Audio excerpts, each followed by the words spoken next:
Hello everyone, welcome back to my channel. In the last video, we have learned about the first and second group elements and some basic terms.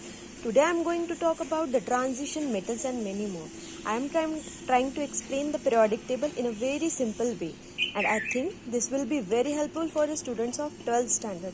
So let's get started. The periodic table is divided into 4 blocks.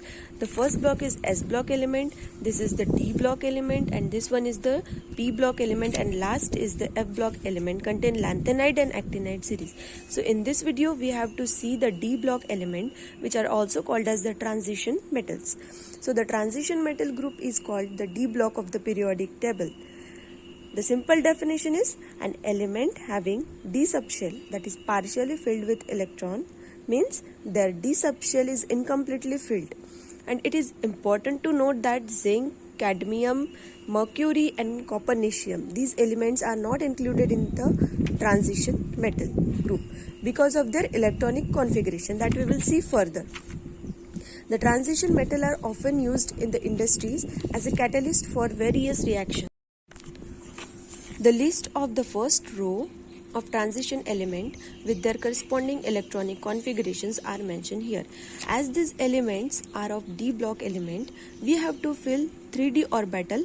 For example, the scandium. Scandium has atomic number 21.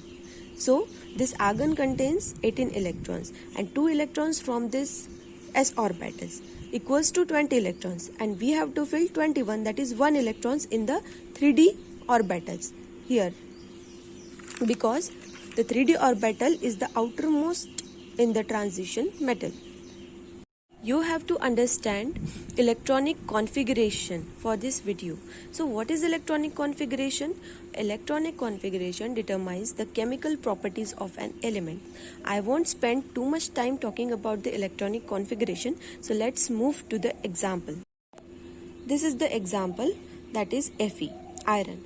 It has atomic number 26, so we have to fill 26 electrons in the orbitals. So 18 electron from this argon, 2 electron from this s orbitals, and remaining 6 electron we have to fill in the 3D orbitals.